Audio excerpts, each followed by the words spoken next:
Olá, está no ar mais um Fala Vereador, o canal direto entre a população da capital e os seus representantes. Toda semana recebemos aqui no nosso estúdio um vereador para responder perguntas enviadas pelos porto-alegrenses por meio das redes sociais do Legislativo, no @CâmaraPoa. No início de cada semana é informado no Instagram do Parlamento o vereador que irá participar da programação. No programa de hoje, recebemos a vereadora Cláudia Araújo, do PSD, segunda vice-presidente aqui da Câmara Municipal de Porto Alegre. Vereadora Cláudia, seja muito bem-vinda ao Fala Vereador, tudo bom? Tudo bem. Feliz de estar aqui com vocês para a gente poder trazer aí para os nossos eleitores, para os nossos apoiadores, para as pessoas que querem conhecer um pouquinho mais de política, o que é feito aqui dentro do Parlamento, né? E as nossas decisões baseadas em quê? Isso é muito importante que todos saibam.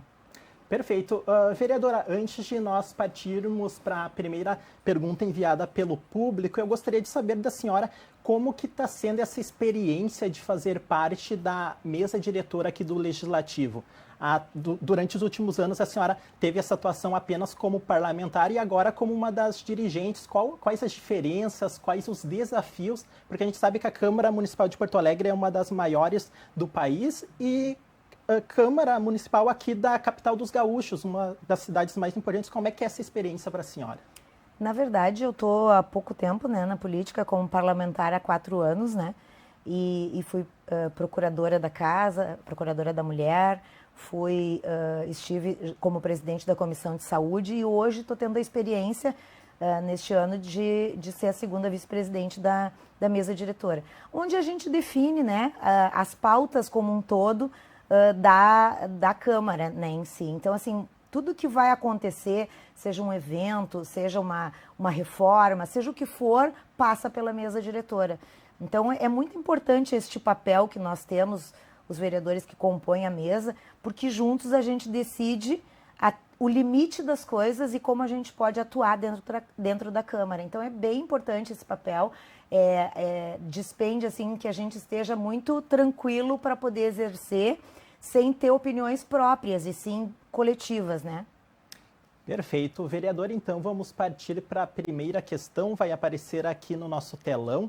É um questionamento da Denise. Como um cidadão pode contribuir com o trabalho da senhora aqui na Câmara? Na verdade, o nosso gabinete está sempre de portas abertas, né? A gente está sempre, inclusive a porta está sempre aberta, né? Porque eu acho que isso é importante, isso convida, né, as pessoas a entrarem, a falarem com a gente, a terem mais acesso, porque na verdade nós somos eleitos pelas pessoas do povo, né? Pela nossa cidade, então a gente tem que ter esse diálogo direto e o trabalho que vocês estão fazendo aqui, trazendo os vereadores para falar, é tão importante quanto, porque a gente consegue ter esse acesso direto com o povo no geral, né?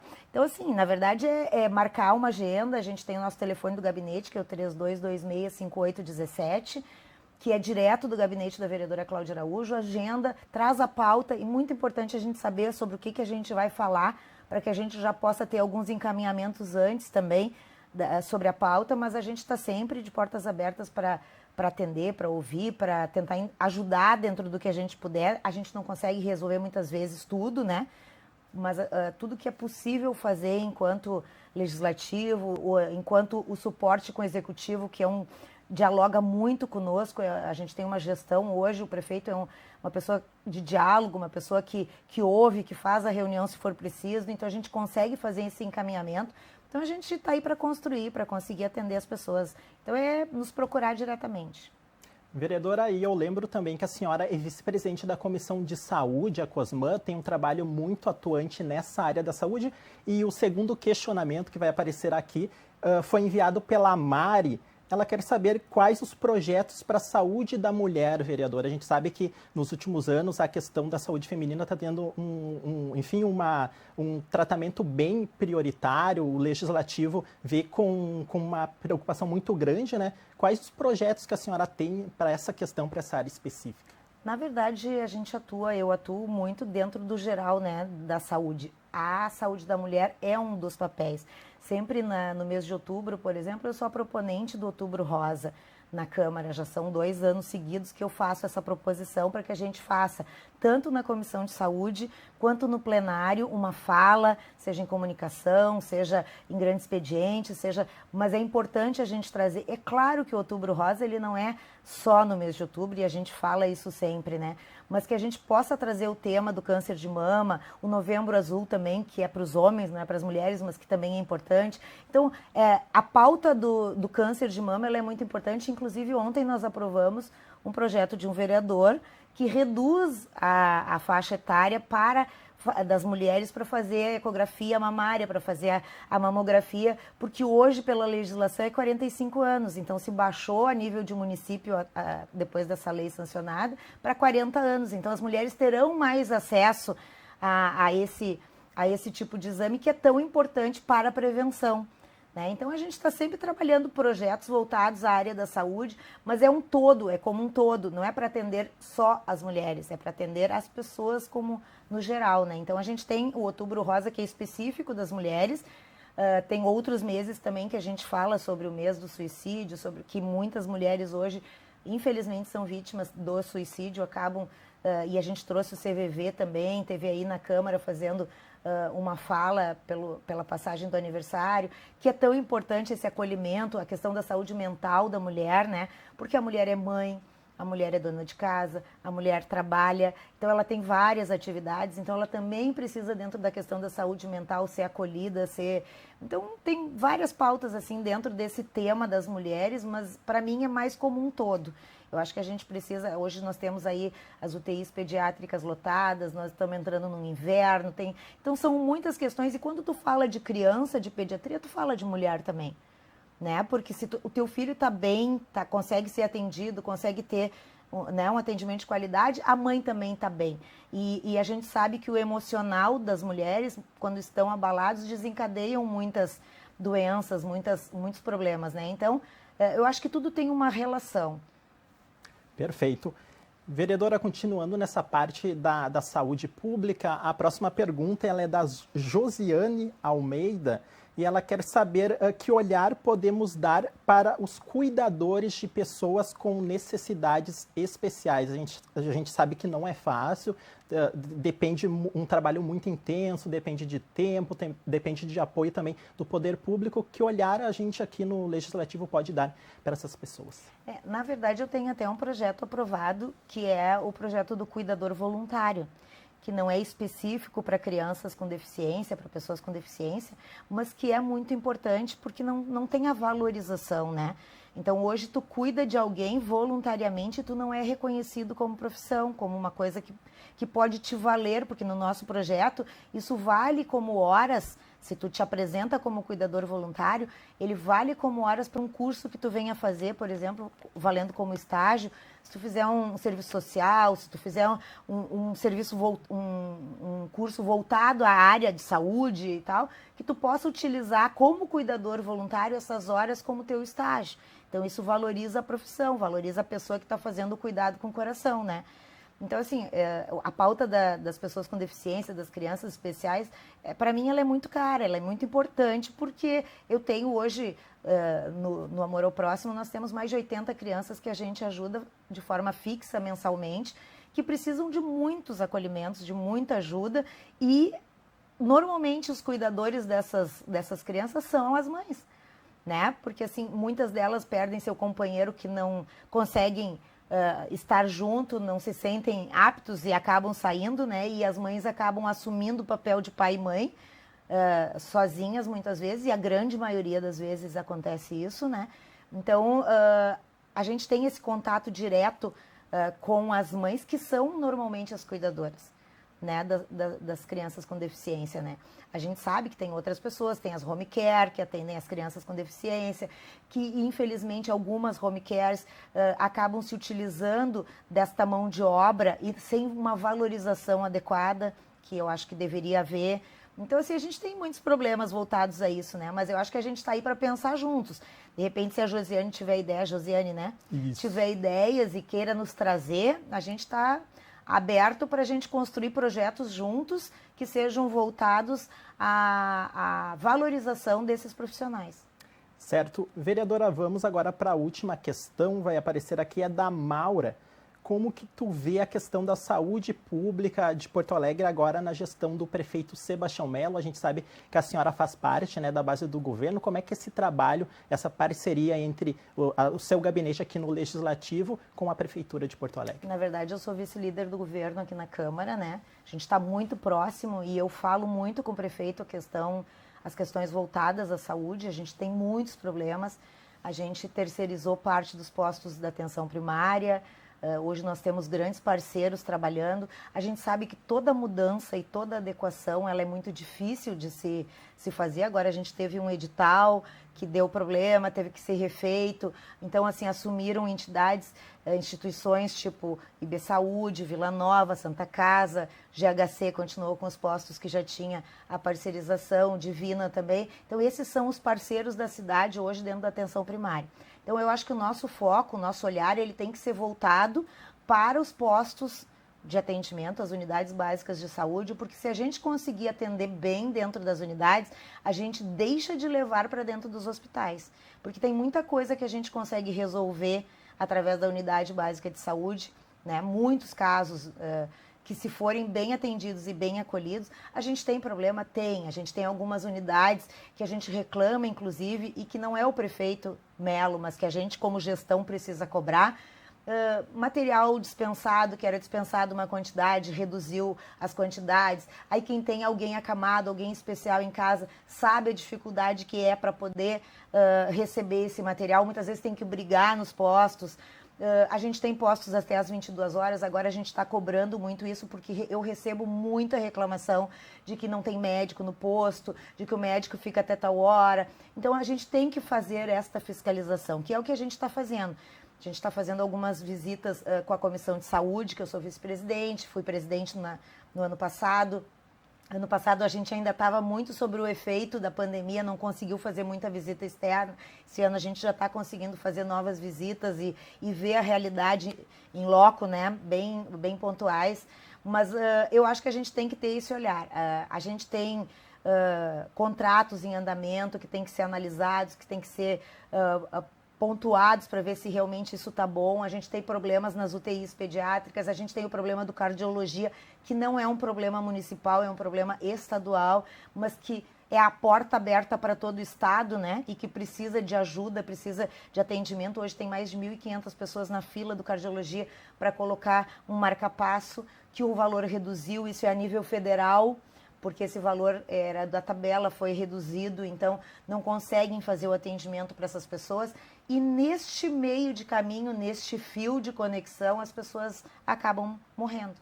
Muitas vezes por falta desse atendimento, porque para as pessoas não interessa se tem recurso ou se não tem recurso, de onde vem o recurso ou de onde não vem o recurso. Elas precisam ser atendidas, elas precisam ser acolhidas. Então, o prefeito Melo tem uma preocupação muito grande com relação à saúde. A gente tem muitos problemas e ele sabe disso, eu sei disso e a gente discute muito isso. A gente está agora com um novo secretário de saúde que assumiu agora faz, acho que uns 10 dias. Então, assim, também está tomando pé da situação, das coisas que estão acontecendo. A gente precisa de leitos de saúde mental, a gente precisa de leitos psiquiátricos também, pediátricos e psiquiátricos. As nossas crianças estão doentes e muitas vezes não tem onde a gente colocar, mas a gente tem coisas boas, como o CERTA, que foi inaugurado agora, que é o Centro do Autismo, que vai acolher 300 e poucas crianças. É suficiente? Não, mas é o primeiro passo para que a gente possa ter outras construções e que a gente possa construir outros centros de referência para o autismo, que hoje a gente tem muitas, a cada 3 crianças, uma nasce com autismo. Então, isso é muito grave, a gente precisa ter locais que recebam as nossas crianças. Então, assim, no todo, a saúde pública, ela está doente. Mas nós não estamos virando as costas para isso. Nós estamos trabalhando incansavelmente para a gente mudar essa realidade, porque a cidade ficou muitos anos desassistida. Muitos anos com precariedade em muitas questões voltadas à nossa saúde. A gente teve, quando eu assumi, nós estávamos com o problema do IMESF, que foi uma decisão federal. A ministra Rosa Weber decidiu que tinha que fechar porque não era constitucional. E nós brigamos muito para manter os agentes comunitários de saúde, os agentes comunitários de endemia, porque nós entendíamos o vínculo que eles tinham e a necessidade de eles estarem nas suas comunidades. Infelizmente não se conseguiu. Hoje muitos conseguiram reintegração para dentro do sistema e que bom, porque essas pessoas conhecem a realidade das suas comunidades, né? Mas a gente tem uma demanda represada. Agora o prefeito autorizou a contratação de 9 agentes comunitários de endemia, inclusive em função da dengue, que está muito grande em algumas regiões da nossa cidade, e a gente faz campanhas informativas, mas infelizmente a gente tem o problema que as pessoas não colaboram também muitas vezes, né? Dentro das suas comunidades, a questão do lixo, a questão do descarte correto dos resíduos e tudo mais que a gente bate tanto em cima disso, e eu sou uma vereadora muito voltada também às questões do meio ambiente, então por isso eu falo, a gente precisa ter essa consciência, porque aí a gente também está ajudando a saúde pública, né? Então cada um tem que fazer a sua parte. O governo tem que fazer, mas as pessoas também têm que fazer. Vereadora, agora para encerrar, eu gostaria de saber da senhora como que é para a senhora ser uma parlamentar que, digamos, moderada, consegue transitar, conversar com pessoas das mais diferentes correntes ideológicas. A gente sabe que o parlamento representa essa pluralidade de ideias, de opiniões. Como é que é para a senhora, às vezes, ter que conversar sobre um projeto? Como é que a senhora vai lidando com essa questão? Conversar com o vereador que a senhora acredite que vai receber mal um projeto, um outro que vai receber muito bem. Como é que é esse diálogo político? Na verdade, eu consigo transitar muito bem com oposição e situação, né? Eu nunca tu vai me ver subindo na tribuna para falar mal de A ou B. Tanto que quando eu tenho que falar, eu não dou nomes. Eu reclamo do que não está correto, mas eu acho que a gente não tem que expor as pessoas. Cada um sabe o que faz e responde pelo que faz. Então eu tenho muita tranquilidade assim, de conversar e sou vice-líder do governo, né? Então, assim, tem projetos do governo que a gente negocia com a oposição. Olha só, isso é bom para a cidade, isso é importante. Faz eles verem o outro lado. E muitas vezes a oposição concorda com isso, e para não se opor, acaba não votando. É uma forma de mostrar e dizer assim, olha só, a gente está colaborando, a gente tem uma ideologia, oposição é para ser oposição, mas é que nem fala o prefeito, né? A boa oposição ajuda a construir. Ele sempre diz isso, e eu acho que é por aí. Então, assim, sempre vai ter situação e oposição. Mas tu tem que entender o que é bom para todos, o que é bom para uma cidade. E a ideologia não é bom para uma cidade. O que é bom para uma cidade é a gente ter o equilíbrio das ações. Então é isso que eu procuro trazer sempre para ambos os lados, né? Então eu sou realmente uma vereadora de centro, que trabalha com equilíbrio, que busca sempre a melhor solução. Às vezes, isso não dá, isso a gente não tem como votar, isso é contra nosso princípio básico, ok, mas não discute. Ou então, então a gente sempre tenta achar um equilíbrio entre as partes de ambos os lados. Perfeito. Vereadora, estamos terminando aqui o nosso programa, então eu deixo o espaço aqui aberto para a senhora deixar uma mensagem final. Quais projetos, quais ações o seu mandato está preparando aí para a população de Porto Alegre? Na verdade, nós temos 4 frentes parlamentares assim, que são bem ativas. Uma delas é em defesa dos profissionais da educação física, onde a gente traz vários temas dentro da educação física, que é o paradesporto, a terceira idade, várias questões. Então, assim, é muito importante a gente trazer, e essa frente parlamentar começou em função de que a carga horária, a grade curricular da educação física foi reduzida no estado. E aí eu criei a frente para que a gente pudesse discutir isso, e isso se ampliou. E hoje a gente vem trazendo outras questões e profissionais da educação física, academias e tudo voltados, inclusive nós temos projetos voltados a isso, para ter um profissional da educação física nos parques, nas praças, várias questões voltadas a isso. Depois a gente tem a frente parlamentar do SOS Hospitais, que fala sobre saúde. Então, os temas voltados à saúde a gente pode discutir, pode trabalhar dentro dessa frente, que começou porque nós tínhamos muitos hospitais fechados, que fecharam as portas, e quase nada que abriu as portas, e nós precisamos de leitos. Principalmente agora que a gente está entrando, por exemplo, no inverno, né? Então, a gente sabe que a gente tem uma demanda, e a Operação Inverno está aí para isso, para que a gente possa não deixar acontecer nada de muito grave com as nossas pessoas. Temos a Frente Parlamentar da Logística Reversa, que é um tema muito importante dentro do meio ambiente, e das energias renováveis e sustentáveis, que se completam as duas frentes, que falam da mesma coisa. Inclusive agora, no dia 15, nós vamos ter um seminário aqui na Câmara, que vai falar sobre meio ambiente, porque nós estamos em junho, nós estamos entrando no mês do meio ambiente, né? Então a gente tem que falar sobre isso. Eu tenho o projeto das sacolas plásticas, que ele é muito discutível, né? E que a gente está trazendo junto com as entidades, junto com o Cindy Lojas, Fecomércio, Agas e tantos outros aí que fazem parte dessa construção, para que a gente ache uma solução para reduzir o consumo. Ninguém quer terminar com plástico, porque a gente não vai conseguir fazer isso. Mas se a gente conseguir reduzir a utilização dele, a gente consegue ajudar o meio ambiente. Então tem várias coisas voltadas à questão do meio ambiente que a gente vem discutindo também. Tem muitos assuntos, muitos projetos, tem projeto em defesa das mulheres, tem várias pautas aí que dá para ficar o dia inteiro aqui falando, porque a gente trabalha muito projeto, sempre buscando agora, inclusive a gente está na pauta, a farmácia veterinária, farmácia popular veterinária. A pauta dos animais não é a minha pauta, como se diz, né? A minha pauta é a saúde, está ligado, mas a gente tem vereadores voltados exclusivamente à causa animal. Mas eu perdi a minha cachorrinha faz 40 dias. E eu vi e vejo a necessidade, muitas vezes, eu tenho condições de comprar uma medicação, mas tem gente que não tem condições de comprar uma medicação e que tem muito amor pelo seu pet. Então, se nós tivermos uma farmácia regularizada, certinha, popular de pet, que tu possa fazer a dispensação dos remédios que tu não usa mais no teu pet, mas que estão em condições de utilização, por que não fazer isso e doar para quem mais precisa? Então, esse é um tema que a gente vai trazer e vai discutir aí. Perfeito. Vereadora Cláudia, muito obrigado pela sua presença. Volte sempre aqui à TV Câmara. A senhora que está sempre participando aqui dos nossos programas, muito obrigado. Eu que agradeço por poder estar aqui com vocês. Essa foi a vereadora Cláudia Araújo. Então, o Fala Vereador de hoje está terminando, mas na semana que vem a gente volta com mais uma rodada de perguntas e respostas com os vereadores aqui de Porto Alegre. Acompanhe o dia a dia do Legislativo nas redes sociais do Parlamento e participe. É só acessar @CâmaraPoa. Tchau e até a próxima edição. Muito obrigado.